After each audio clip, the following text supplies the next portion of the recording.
보시면서 열심히 하시면 제일 좋은 것 같습니다. 이번 시간은 479페이지의 등록 요건부터 함께 반항하십니다. 479페이지 옆에 바로 페이지입니다. 양걸 2번 등록 요건 찾으셨죠? 주택건설사업 등에 등록하려는 자는 다음 요건을 모두 갖춰야 된다. 박스 속의 기업, 자본금 3억 이상, 개인의 경우에는 자산평가액이 6억 이상, 그리고 니은 전문 기술자 1명 이상 확보하도록 되어 있습니다. 사무실과 관련되어서는 크게 신경 쓰지 마십시오. 그리고 결격 사유에 대해서도 크게 신경 쓰지 않습니다. 그리고 등록 절차와 관련되어 한 장 넘기시면 2번, 3번까지 그냥 무시해서 그냥 지나가시고 동그라미 1번 보시면 등록 말소라는 말 찾으셨죠? 등록 말소라는 말 보시니 국토교통부 장관은 등록 사업자가 다음 어느 하나에 해당되게 되면 등록 말소하거나 1년 이내 기간을 정하여 영업정지 명할 수 있다. 그리고 우리 교재에서는 필수적 등록 말소에만 다루고 있는데 다음 각호에 해당되는 경우는 등록 말소 하여야 한다.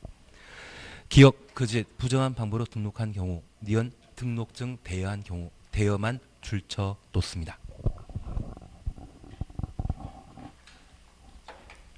잠깐 구분하셔야 되는데 지금 우리가 함께 공부하고 있는 것은 사업 주체 파트입니다.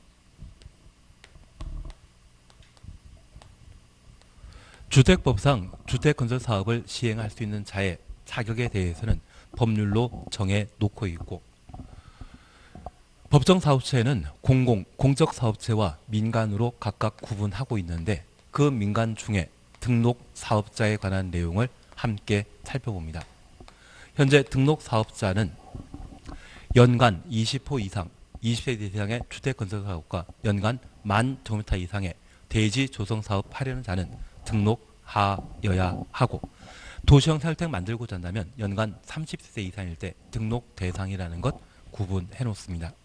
그리고 그 절차와 관련되어 이런 주택건설 사업 등을 하고자 하는 자는 국토교통부 장관에게 등록해야 되는데 등록관청은 누구이다? 국장이라는 것 확인해 놓습니다. 통상 등록관청은 시, 군, 구청장이지만 여기는 국토교통부 장관이 등록관청이고 우리가 알고 있는 몇몇 사업체는 전국 여러 곳 돌아다니면서 아파트 건설을 하더라고요. 그래서 관할이 전국을 관할로 하고 있는 국토교통부 장관에게 등록하도록 되어 있습니다. 그리고 이렇게 등록하고자 할 때 법인인 경우에는 자본금이 3억 이상이고 개인의 경우에는 자산평가액이 6억 이상인 때 등록할 수 있는데 여기 개인과 법인은 우리가 민법 공부하시면서 둘 다 사람으로 공부하셨습니다.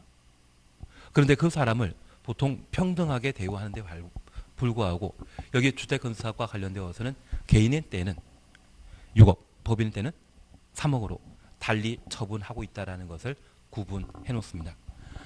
간혹 3과 6을 빈칸 만들어 놓고 그에 적합한 단어를 찾으라고 시험에 내는 경우 있기 때문에 걔를 눈여겨보시는 게 필요합니다. 그리고 전문 기술자 1명 이상 확보한 때 등록할 수 있고 일정한 사무실 갖춘 때 등록할 수 있다. 그 정도를 한번 확인해 놓습니다. 그리고 이런 절차를 마치고 주택법령에 따라 주택건설사업 시행 중에 법령을 위반하게 되면 등록 말소, 영업정처분 가능한데 그 중에 필수적 등록 말소하유는 거대입니다. 거짓, 부정한 방법으로 등록했거나 등록증 대여했다면 필수적 등록 말소하유라는 것을 하나 확인해 놓습니다. 이제 우리가 시험거리로 잡아 나가실 게 있습니다. 바로 481페이지에 6번 시공기준 찾으셨죠? 시공기준이란 말 살펴놓습니다. 동그라미 1번 그냥 보십니다. 등록사업자가 사업계획 승인받아 분양 또는 임대를 목적으로 주택을 건설하는 경우 그 기술 능력 등이 대통령령이 정하는 기준에 해당되는 경우에는 한 줄 밑에 주택건설공사 시공할 수 있다. 시공 추천없습니다.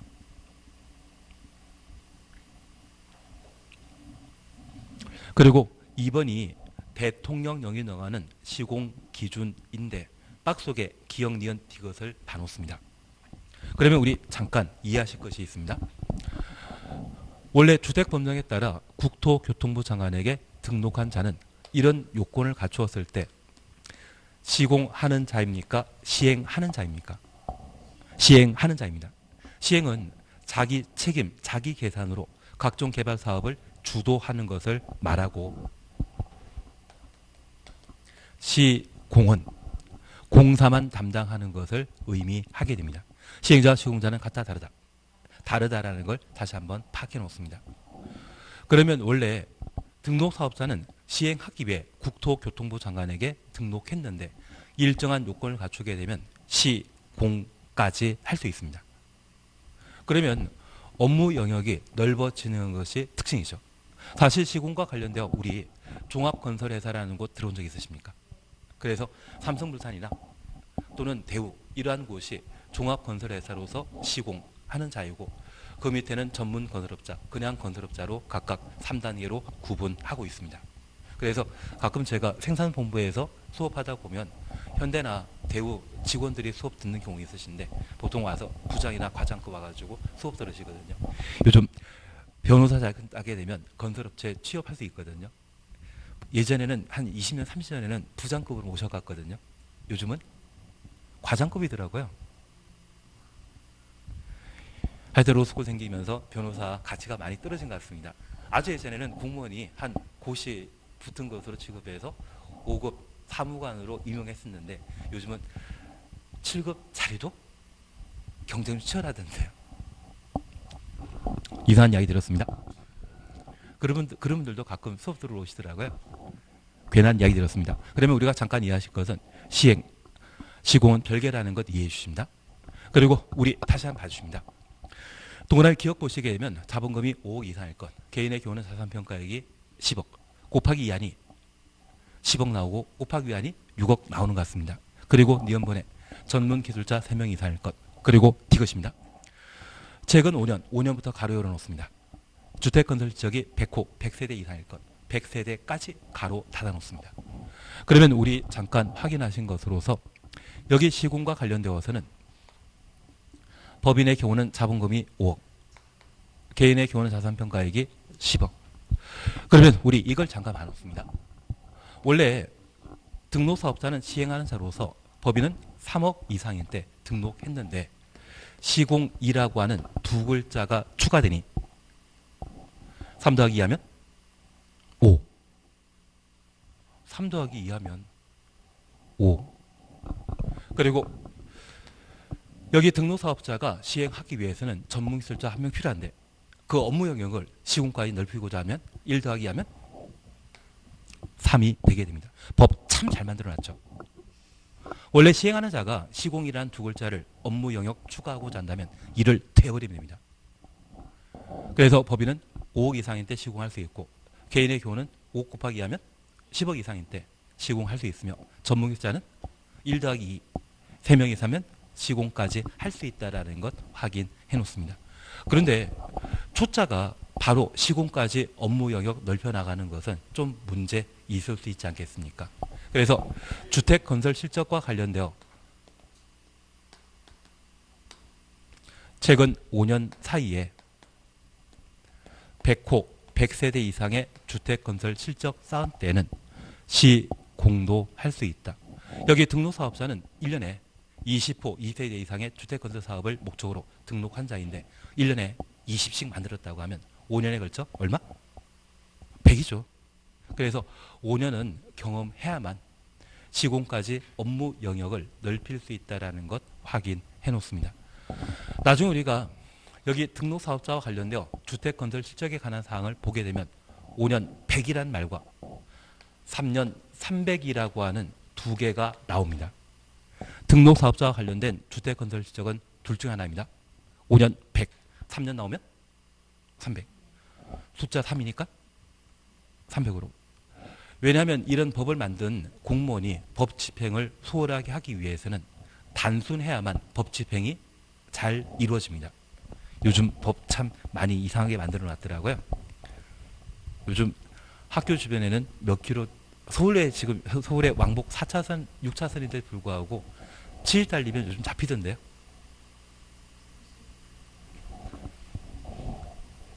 괜한 이야기를 했나 봅니다. 하여튼 법이 요즘 점점 많아지고 법이 워낙 많이 개정되다 보니 그냥 넘어가도록 하고 법은 단순한 게 제일 좋습니다.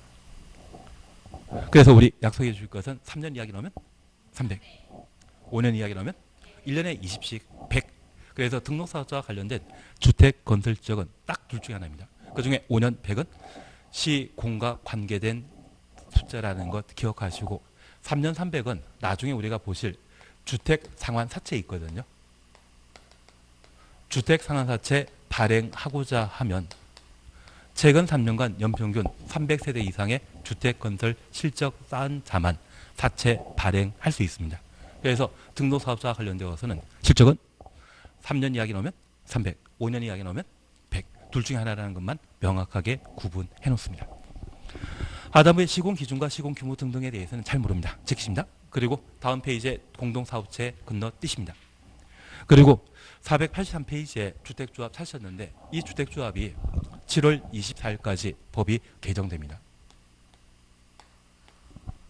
그래서 1월 24일도 개정되었고 주택법은 6월 11일 날 또 한 번 개정됩니다. 그리고 7월 달에 또 개정되는데 1월 달에 법 규정과 그리고 이 책은 11월 달 기준으로 만들어졌습니다. 그리고 1월 달에 A, 그리고 6월 달에 B, 그리고 7월 24일 날 지나가게 되면 C라는 내용으로 바뀌어 있는데 이게 시험 나오거든요. 이게 시험 나오거든요. 그래서 조합파트에 대해서는 지금은 하면 안 됩니다.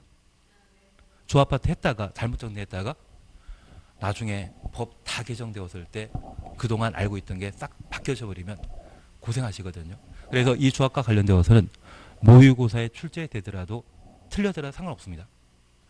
조합 파트와 관련되어서는 아예 공부 안 하는 게 제일 마음 편합니다. 7월 24일 날 이후 공부하기로 해나가십니다. 얘는 건너뛰십니다. 많이 바뀝니다. 왜냐하면 제가 앞서 지역주택조합 이야기 드리지 않았습니까? 그 지역주택조합이 최근 10년 사이에 전국적으로 4만 5천 세대의 아파트 건설하기로 했는데 실제 성공한 아파트 건설 사업이 3천 세 정도밖에 안 됩니다. 그러면 서울 같은 경우에는 서울 강남 빼고 웬만한 아파트 단지의 분양 가격이 한 8억에서 9억 30평대 분양되거든요. 그러면 이 조합에 가입하면 5억에서 6억대 아파트 분양받을 수 있다고 조합원을 모집하게 됩니다. 그 조합원 모집 시에 업무 추진비와 그리고 가입비라는 것을 7천만 원 정도 내시거든요. 그리고 10년 동안 사업하지 않고 그 주택조합은 그 7천만 원 다 날려먹습니다. 근데 항상 이야기하는 게 1000세대에서 2000세대 아파트 단지 만든다고 하거든요. 그냥 1000명 조합원 모집하고 한 앞에 7천만 원씩 돈 내셨다고 하면 그게 700억이거든요. 안 먹고 나르는 게 아니라 그냥 사업이 진척이 잘 안 돼가지고 10년 동안 진척 안 됩니다. 그리고 10년 사이에 돈은 잘 보관돼 있겠습니까? 다 써버렸겠습니까? 조금씩 아니라 다 써버리던데요. 한 2년 지나면 신탁회사에 돈 남아있는 게 뭐 1원, 2원 남아있던데. 예, 저도 하고 싶은 게 이겁니다.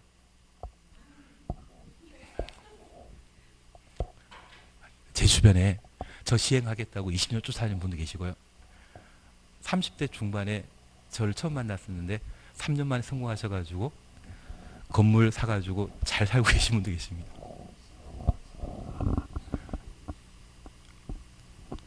예, 그냥 넘어가도록 하겠습니다. 하여튼 그런 병폐가 워낙 많다 보니 이번 7월 24일 날 조합과 관련된 내용들을 싹 뜯어고치게 됩니다. 그래서 만약 조합에 가입하고 싶으시다면 7월 24일 이후 법 개정된 이후에 가입하시면 그때는 괜찮지 않나 싶습니다. 예, 그래서 이 조합 파트는 일단 다 제끼는 걸로.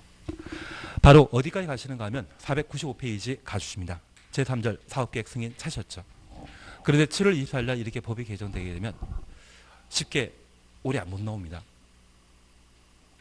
그래서 얘가 빠지게 되면 사업체 파트에서는 등록사업자만 시험거리입니다. 그래서 이 등록사업자와 관련되어 전통적인 시험거리 고려하게 되면 등록 요건에 관한 사항과 좀 까다롭게 시험에 나오게 되면 시공시의 요건이 무엇인지 이런 파트를 시험에 낼 수밖에 없을 겁니다. 그걸 정리해 나가는 게 올해 편하게 문제 하나 맞출 수 있는 방법입니다. 이제 두 번째 시험거리로서 사업계획 승인을 봐주시는 게 필요합니다. 현재 사업체가 30세대 이상의 주택 건설 사업 하고자 하면 건축법에서는 건축 허가 받아야 되는데 주택법에서는 사업계획 승인 받도록 되어 있습니다. 여기 사업계획 승인도 대상과 절차에 관한 사항들을 각각 정리해 주시는 게 필요합니다. 항상 공법은 대상 절차로 내용 정리하는 게 필요하십니다. 우선 495페이지에 1. 사업계획 승인 대상 찾으셨죠? 다음 주택건설사업 등을 시행하려는 자는 두 줄 밑에 사업계획 승인 받아야 된다 찾으셨죠? 그리고 동그라미 1번 주택건설사업 찾았습니다. 단독택의 경우는 30호, 다음에 해당되는 경우는 50호 추천했습니다. 그리고 나번에 한옥만 추천했습니다. 한옥을 만드는 때 50호 이상 건설하는 때는 사업계획 승인 받아야 된다. 50 미만일 때는 건축 허가 받고 만들 수 있습니다. 그리고 2번 공동택 사셨죠. 30세대 리모델링의 경우 증가하는 세대수 기준한다. 그래서 늘어난 세대수가 30세대 이상일 때는 사업계획 승인 받도록 되어 있습니다. 30 미만인 경우는 시군 구청장에게 허가 받도록 되어 있고 맨 마지막 줄에 50세대 이상으로 한다. 50세대 추천했습니다. 다음 페이지에는 가와 나가 있는데 가번만 눈에 익혀놓습니다. 다음 요건을 모두 갖춘 단정 연립, 단정 다세대택, 단정 연립택부터 다세대택까지 가로 해놓습니다. 그리고 1번 세대 주거지 면적이 30제곱미터 이상일 것, 30 이상 추천했습니다. 그리고 2번 진입도로의 폭이 6m 이상일 것, 단서는 필요 없습니다. 그냥 6m 이상만 줄쳐 놓습니다. 납은 버립니다. 그리고 동그라미 2번 보게 되면 대지 조성 사업의 경우는 10,000제곱미터 이상, 10,000 이상 줄만 쳐놓습니다. 2번 예외, 예외는 사업계획 승인 대상에서 제외시키는 것을 말하는데 1번 보시면 기억입니다. 준주거지역 또는 상업지역, 유통상업지역 제외한다. 준주거지역부터 유통상업지역 제외까지 가로 해놓으시고 300세대 미만, 300세대 미만 추천했습니다.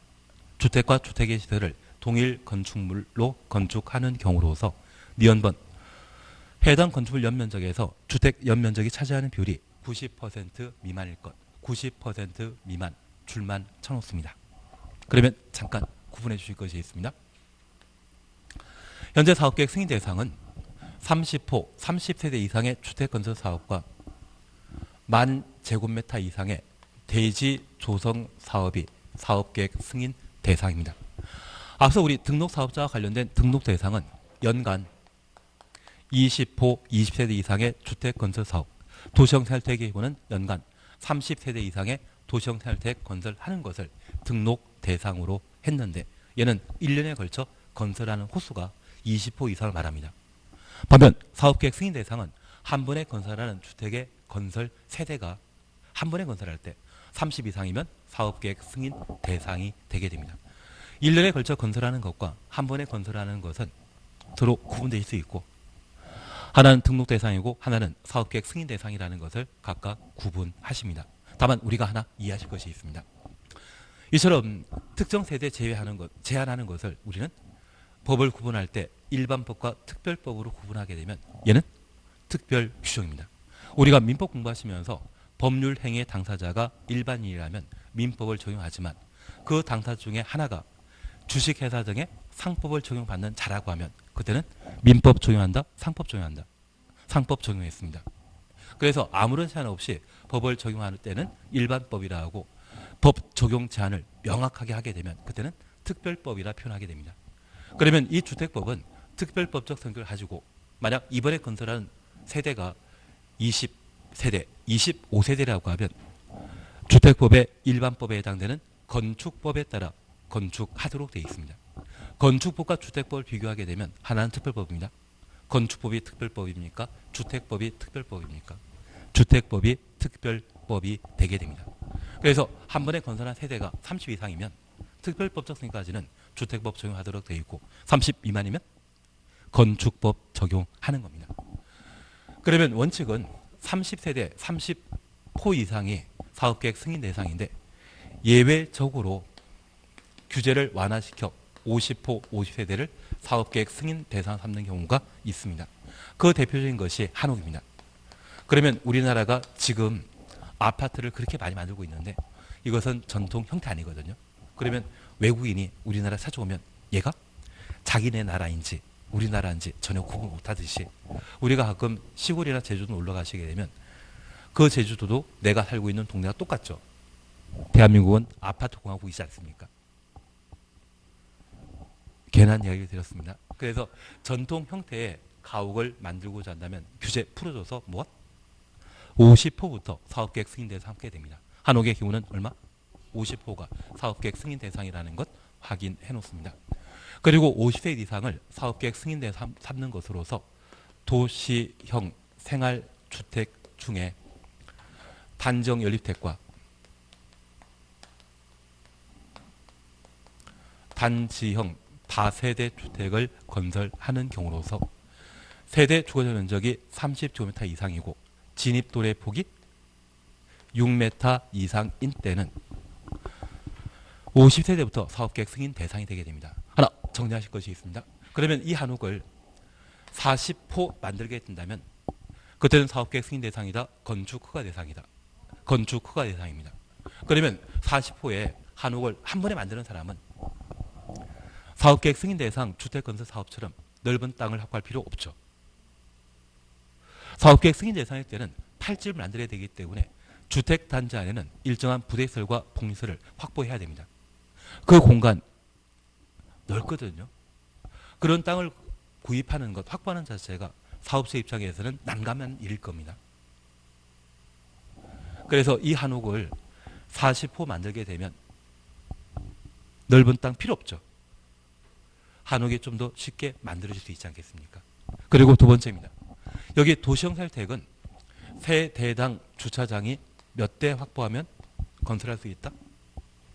일반 주택의 경우는 세대당 한 대 이상의 주차장을 확보한 때만 건물 건축할 수 있거든요. 그러면 이 주차장 공간이 대충 2평 정도 차지합니다.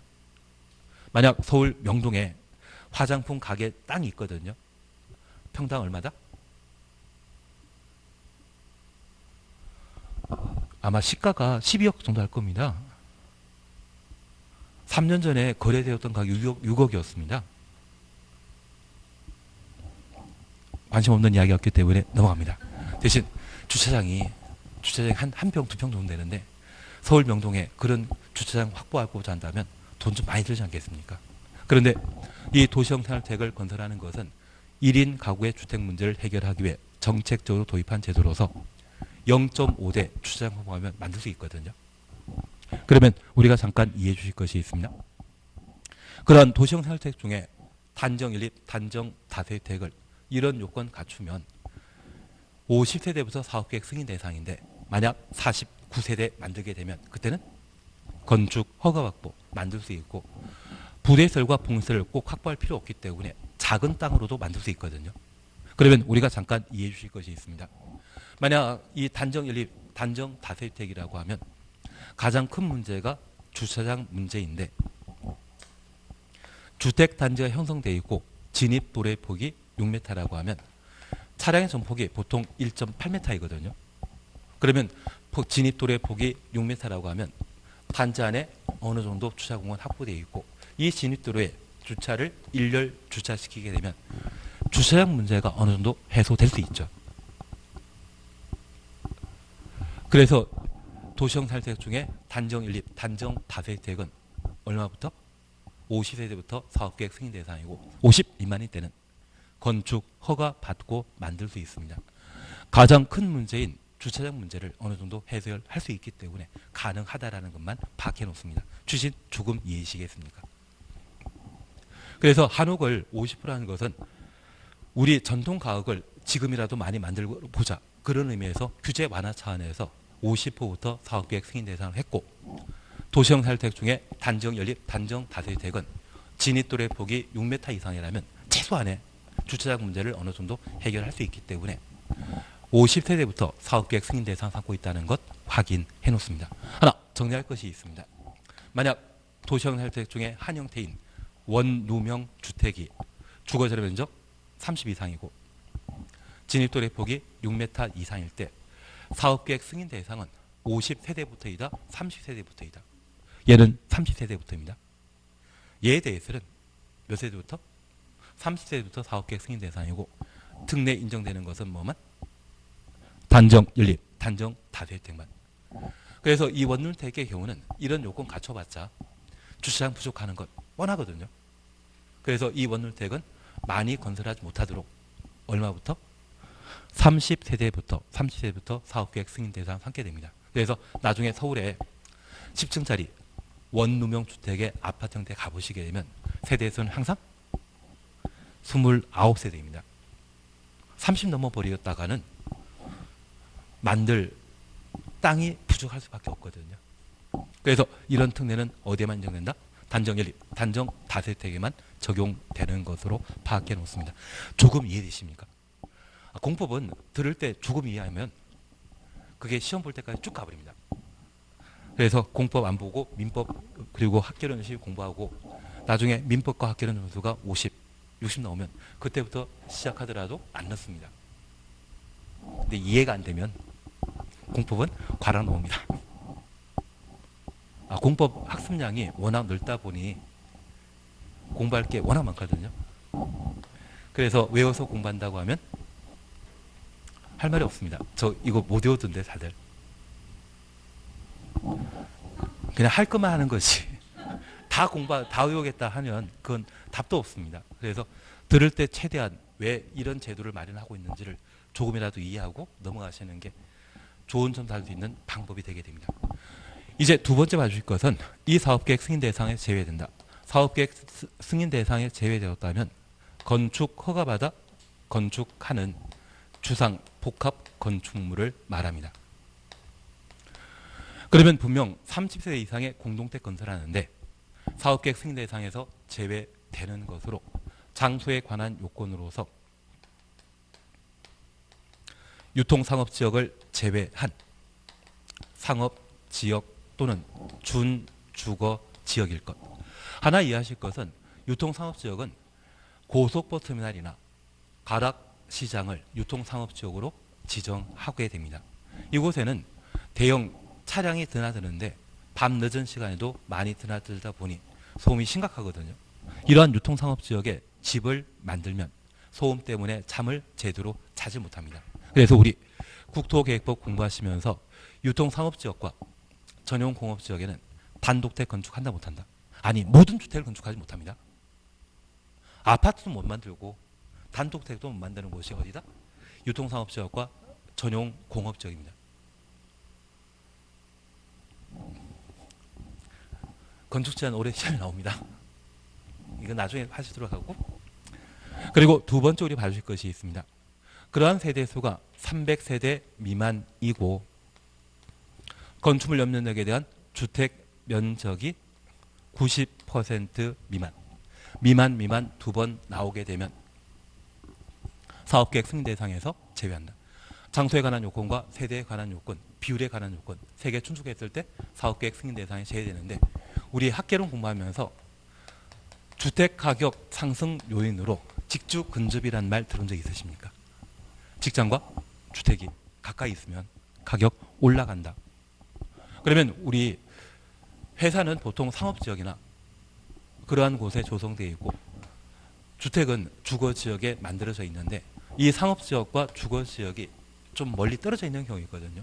그래서 왕복 1시간 또는 2시간에 걸쳐 가격 저렴한 주거지역에서 땅값 비싼 상업지역으로 출퇴근하는 분이 계시지만 가끔은 걸어서 1분 만에 회사 다니고 싶어 하는 분도 계시거든요. 그러면 그 위치는 대부분 어디다? 준주거지역 또는 상업지역이 되고 이러한 준주거지역과 상업지역에는 많은 상가가 조성되어 있을 겁니다. 그러면 아파트 단지에 보통 단지 내 상가에서 필요한 물건 구입했는데 이 상업지역 등에는 주변에 널려 있는 게 다 가게들이거든요. 그래서 생활에 필요한 여러 가지 물건과 서비스를 충분히 제공받을 수 있는 상황이라고 하면 30세대 이상이지만 얼마? 300 미만. 그리고 주상복합 건물로 2개 층을 상가로 8개 층을 주거 용도로 사용하게 되면 건축물 전체 90% 미만이 주거용이라고 하면 같은 상가에 이런 상업 용도의 건물이 존재하기 때문에 필요한 물건 직접 구입할 수 있죠. 이런 조건 갖추었다고 하면 그때는 사업계획 승인받을 필요 없다. 그러면 여기 준주거지역과 상업지역은 주거지역과 비교하게 되었을 때 토지의 가격은 아주 높게 형성되어 있을 겁니다. 취지 조금 이해하시겠습니까? 그래서 이 세 개 요건, 장소에 관한 요건과 세대수에 관한 요건, 비율에 관한 요건을 충족했을 때는 아무리 30세 이상이라 할지라도 사업계획 승인 대상 아닌 건축 허가 대상이라는 것 확인해 놓습니다. 그래서 무조건 사업계획 승인과 관련되어서는 대상 파트를 잘 정리해 놔야 됩니다. 제가 부탁드리고 싶은 것은 여기 단정 연립, 단정 다주택과 관련된 얘를 꼭 한번 구분해 놔야 됩니다. 주거 전용 면적은 얼마? 30 이상이고 진입도력벽은 얼마? 6m 이상인 때는 30이 아니라 50세대부터 사업계획 승인 대상이라는 걸 꼭 정리해 놓습니다. 한옥도 정리하실 거죠. 그리고 이제 절차에 관한 문제를 함께 살펴주시는데 이 절차와 관련되어 저 사업체는 30세 이상의 주택건설 사업 하고자 한다면 사업계획 승인 받아야 되거든요. 그 사업계획 승인에 관한 내용을 함께 봐놓습니다. 우리 2번 사업계획 승인권자 찾으셨죠? 496페이지 하단부 이야기는 그냥 지나가시고요. 옆에 페이지 보시게 되면 1번 주택건설 사업 등으로 대지 면적이 10만 제곱미터 이상 10만 이상 줄만 쳐놓습니다.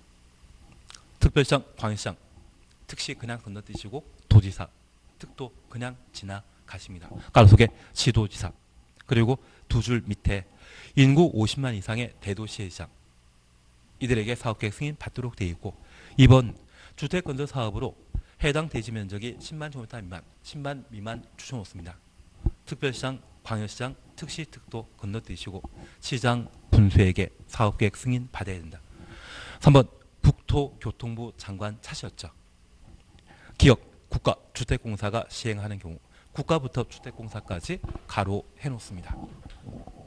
그러면 우리 잠깐 확인하실 것이 있습니다. 얘만 보고 쉬었다 하실 겁니다. 쉴 때 안 됐나요? 안 된 것 같기도 합니다. 그래 제가 잘못 말했나 봅니다. 여기 사업계획 승인권자는 원칙적인 사업계획 승인권자와 예외적인 사업계획 승인권자가 있는데 예외적인 사업계획 승인권자는 국토교통부 장관입니다. 첫 번째 우리 기억하실 것은 국방부 장관이 군인 아파트 만들 수 있거든요. 자기보다 계급 낮은 지방자치단체장에게 승인받으라고 하면 자존심 상하기 때문에 그때는 누구에게? 국토교통부 장관에게. 그리고 주택공사는 국토교통부 산하의 정부 투자기관입니다. 얘들은 주택건설 사업을 목적으로 법률이 만든 회사이거든요. 자기 관할 관청은 누구이다? 국토교통부 장관이기 때문에 장관에게 사업계획 승인 받도록 되어 있습니다. 항상 우리 기억하실 게 국가, 지방자치단체가 국민택을 500세 건설할 때 장관에게 사업계획 승인 받아야 된다. 라고 하면 틀립니다. 지방자치단체는 장관에게 사업계획 승인 받는 자 아닙니다. 누구만? 국가주택공사만. 왜 국가가 장관에게 사업계획 승인 받는지, 왜 주택공사가 장관에게 사업계획 승인 받는지 이해되십니까? 주택공사는 어디에 만들어져 있다? 국토교통부 산하에 만들어져 있습니다. 그래서 퇴직하게 되는 공무원들이 잘 가시는 곳이 이쪽입니다. 월급이 달라진다 하시는데요. 알면서. 그리고 우리가 잠깐 구분하실 것은 대지 면적이 10만 제곱미터 이상인 곳과 10만 미만일 때 사업계획 승인권자를 달리하는데 10만 이상의 경우에는 시도지사 또는 대도시장이 사업계획 승인권자이고 10만 미만인 경우에는 특광 시군이 사업계획 승인권자가 되게 됩니다. 하나 이해하실 것이 있습니다. 요즘 아파트 건설하게 되었을 때 5층짜리 주공 아파트 본 적이 있다 없다? 없습니다. 그 5층짜리 만들게 되면 용적률이 100% 정도인데 요즘은 한 25층짜리 만들고자 한다면 용적률 200 넘어야 됩니다. 그러면 대지 면적이 10만일 때, 딱 10만일 때 용적률 그냥 저 100%를 하겠습니다. 그러면 이곳에 만들어지는 건축 연면적은 10만 제곱미터이고 우리가 알고 있는 국민택 규모는 전용 면적 85제곱미터에 공용 부분의 면적이 25제곱미터를 분양하게 됩니다. 분양하는 면적은 110제곱미터 이하이거든요. 얘가 1000세대 만들어지게 되면 대충 연면적 얼마? 11만. 그러면 이 1000세대에 3명이 한 가구를 구성하게 되면 3000명 정도가 거주하는 넓은 땅이거든요. 이러한 곳에는 생활에 필요한 다양한 인프라, 전기, 수도 등의 인프라를 법에서는 뭘 한다? 기반설. 그 기반설 설치하는 게 많다 작다? 많지 않습니까?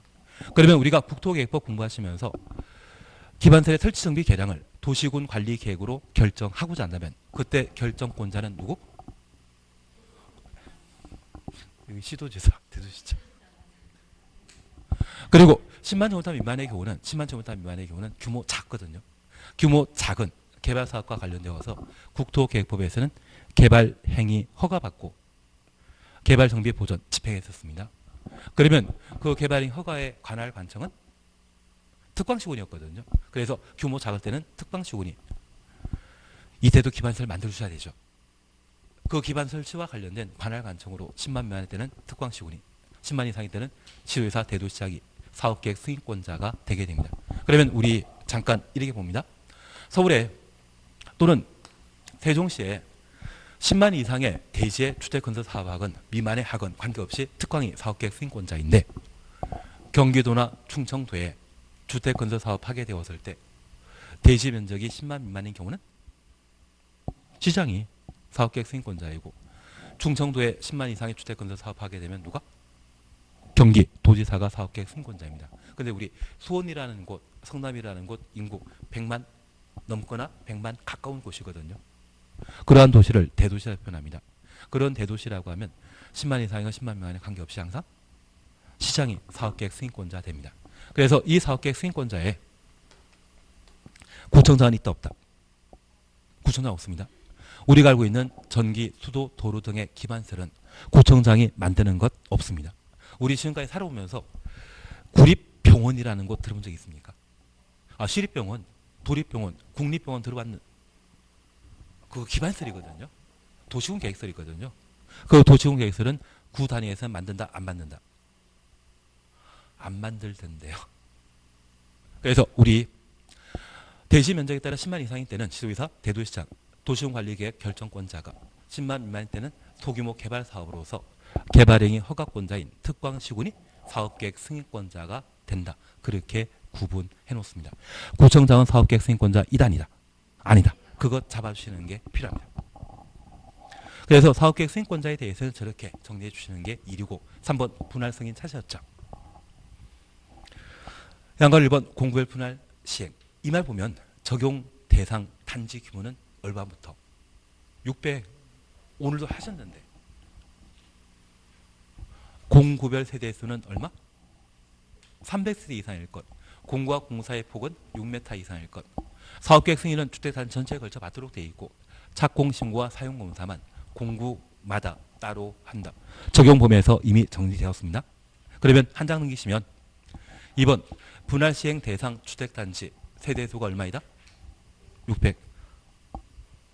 600세대 있지 않습니까? 그래서 단지 전체 규모가 600세대 이상일 때만 공구별 분할 사업할 수 있는 대상 단지이고 공구마다 분할 사업하게 되면 공구마다 건설하는 세대수는 600을 둘로 나누면 109 나오면 그게 공구별 요건이 되는 것입니다. 4번 사업계획 승인 요건 찾으셨죠? 여기 사업계획 승인 요건도 양가로 이번에 예외가 이번에 개정되었거든요. 개정된 것은 요약집에서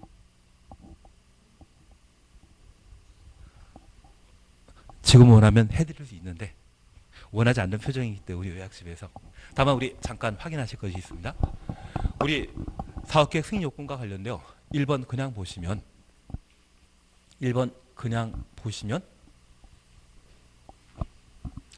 주택건설사업 등의 사업계획 승인 받으려는 자는 대지 소유권 확보해야 한다. 2번 예외 차시였죠.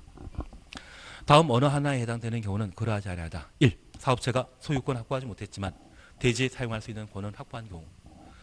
소유권 아니지만 토지 사용권, 지상권 확보한 경우라면 충분히 사업계획 승인 받을 수 있다. 2번 국가, 지방자단체, 주택공사, 지방공사. 국가부터 지방공사까지 가로 하시면서 우리는 얘를 공적사업체라 표현합니다. 옆에다가 수용이라고만 적어놓습니다. 수용. 공적사업체는 국민대 건설사업할 때 땅을 강제 수용할 수 있거든요. 그래서 소유권 미리 확보할 필요 없습니다. 그리고 3에 대해서는 지금은 건너뛰시고 알박기란 말 들어본 적 있으십니까? 나중에 기출문제에서 또는 문제풀이에서 요약집에서 그때 해나가십니다. 그리고 4번을 하나 적어 놓으시는데 우리 리모델링 주택조합도 안 하셨죠?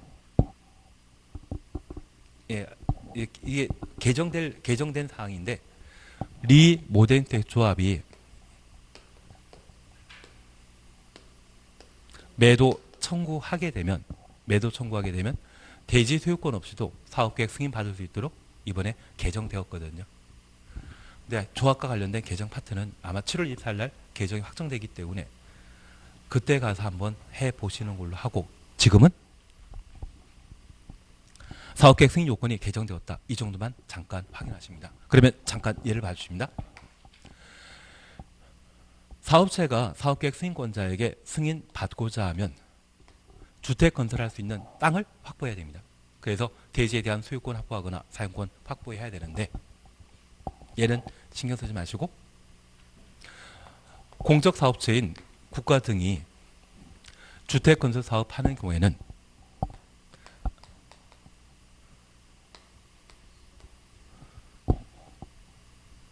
수용할 수 있거든요.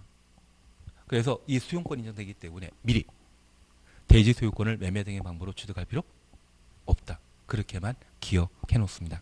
그래서 만약 시험에 지방공사가 사업계획 승인 받고자 한다면 대지 소유권 확보하여야 한다. 이 말 넣으면 틀립니다. 이들은 사업계획 승인 받고 땅을 강제 수용할 수 있기 때문에 미리 매매 등의 방법으로 소유권 취득할 필요 없습니다. 우리 지금까지 보면서 나라는 땅을 미리 사드린다? 시가가 평당 100만 원이라면 50만 원에 강제 수용한다. 100에 살 필요 없이 50에 수용할 수 있으면 이게 더 저렴하거든요.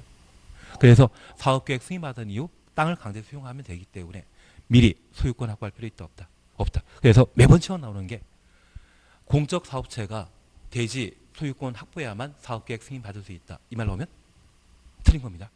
공적 사업체는 대지 소유권 없이 사업계획 승인 받을 수 있다. 그것만 기억해 놓습니다. 다만 얘도 나중에 7월 24일 날 이후 조합과 관련된 내용이 다 개정된 이후 그때 한번 정리 들어가야 됩니다. 그전에는 좀 애매하지 않나 싶습니다.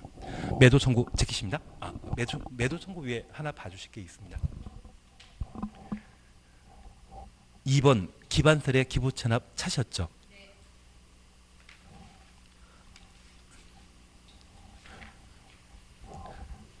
예, 여기만 하고 쉬었다 할 겁니다. 여기만 하고 쉬었다 하겠습니다. 사업계획 승인권자는 사업계획 승인할 때 사업체에 제출한 사업계획에 해당 주택건설사업 등과 직접 관련 없거나 추정 없습니다. 과도한 기반설의 기부 찬압을 요구하여서는 아니 된다. 요구부터 아니 된다까지 가로 해놓습니다. 그러면 우리 잠깐 파악해 주실 것이 있습니다. 기부 찬압은 긍정하고 있다, 부정한다. 예, 부정문으로 끝납니다. 한 15년, 16년 전에 아파트를 새로 분양받고자 한다면 학교시설 분담금으로 500씩 냈던 적이 있거든요. 지금 그것은 헌법재판소로부터 위헌 판결 받은 상태입니다. 그래서 기부찬압과 관련되어서는 현행법상 모두 부정하도록 되어 있습니다. 그런데 주택건설사업과 직접 관련 없는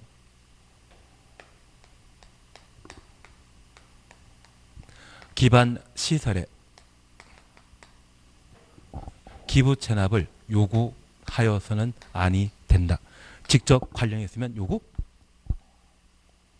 할 수 있다. 그런 의미가 되게 됩니다. 그래서 주택건설사업과 직접 관련된 도로 또는 교량 설치를 사업계획 승인권자가 승인시에 제시할 수 있고 그 요구를 들어주면 사업계획 승인 나가는데 안 들어주면 사업계획 승인이 안 나갑니다. 그래서 이 사업계획 승인은 조건 붙일 수 있는 재량 행위의 성격을 가지는 게 특징입니다. 그래서 우리 일산 할아버지라는 분 들어본 적 있으시죠? 그분께서 남대문 불태우셨는데 일산에 풍동지구라고 하는 곳에 아이라고 하는 건설업체가 7,000세대 아파트 건설 사업을 하게 되었는데 그 사업 예정지 변두리에 일산 할아버지 땅이 존재했습니다. 사업 예정지 한가운데 존재했다고 하면 알받기가 성공하셨을 텐데 그게 실패한 적이 있습니다. 사실 주택건설 사업과 관련된 소유권 이전이 제대로 이루어지지 않는다면 이분이 진입할 수 있는 도로를 만들어 줘야 되는데 이 도로 폭이 만약 6m이고 도로 길이가 50m라고 하면 300조미터로서 대충 100평이거든요. 지금 서울에 아무리 싼 땅도 2천 아래 땅이 없습니다. 일산도 좀 마찬가지 1,000만 원 이상일 거거든요. 그냥 평당 1,000만 원이라고 하면 도로 설치 비용만 그냥 넘어가도록 하겠습니다. 별로 마음에 안 들어하는 표정이기 때문에. 그러면 이 돈을 들여서 도로 만들어 주느니 아예 그 가격에 집 사서 그냥 아파트 건설하는 게 마음 편합니다. 그런데 외곽에 터무니없는 가격을 부르게 되면 이분 집 빼버리고 아파트를 건설하게 됩니다. 그래서 일산아비도 이런 곳이었거든요. 그래서 회사 측에서는 1억 제시했는데 그분께서는 4억 정도 달라고 해서 협의가 매매가 이루어지지 않았다고 하더라고요. 사실 7,000세대 아파트 한 주변에 단독택 만들어져 있고 보통 고깃집으로 바뀌어 사용하거든요. 집에서 고기 구워 먹는 게 맛있습니까? 숯불에 구워 드시는 게 맛있으십니까? 숯불이 확실히 맛있거든요. 그래서 4억도 터무니없는 가격은 아닌 것 같습니다. 그런데 이 아파트 단지가 큰 길로부터 좀 떨어져 있었거든요. 진입 도로를 사업계획 승인권자가 부담하는 것을 조건으로 사업계획 승인해 주겠다 했었는데 이걸 동의했습니다. 이제 도로 만드는 자는 누구이다? 아이가. 그동안 눈밖에 났던 할아버지 땅이 있었거든요. 그것 지나가는 진입도를 만들게 되었고 땅을 강제 수용하게 되었습니다. 4억 줬겠습니까? 1억 줬겠습니까? 1억에. 그래서 이분이 억울하다고 수원에 있는 토지수용위원회 재결 신청하셨는데 각하당하셨거든요. 그 각하당할 날 그날 서울 고궁의 화장실에서 화재가 한번 난 적이 있습니다. 예, 그 이야기가 그 이야기. 근데 일단 넘어가도록 하겠습니다. 일단 넘어가도록 하는데 잠깐 우리 봐주실 것은 기부찬압은 현재 법문에서는 긍정한다, 부정한다. 부정. 기부찬압 부정한다는 이야기 나와줘야 됩니다. 대신 주택건설사업과 직접 관련 없을 때는 요구하여서는 안 해야 된다. 그걸 확인해 주시는 게 필요합니다. 취지는 이해되시죠? 매도 청구에 관한 문제는 천천히 나가실 겁니다. 그리고 한 줄 넘기시면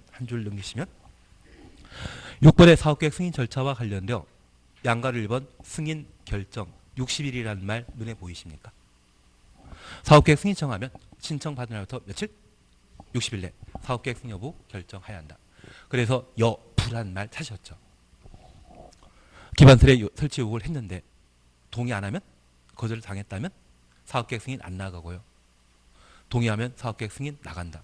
그러한 의미에서 60일 이내 사업계획 승인 여부. 왜 여부란 말 사용하는지 이해되시겠습니까? 500페이지에 6번 사업계획 승인 절차 양가로 1번에 승인 결정이라는 말 있지 않습니까? 그리고 그 두 줄 밑에 신청받은 날부터 며칠? 60일. 60일 줄칠 필요도 없습니다. 이런 건 필요 없는데 중요한 거는 승인 여부 통보해야 한다. 왜 여부란 말 사용하고 있는지 제가 말이 빠르죠. 앞으로 꼭 페이지를 알려드리고 지도 나가도록 하겠습니다. 쉬었다 하십니다.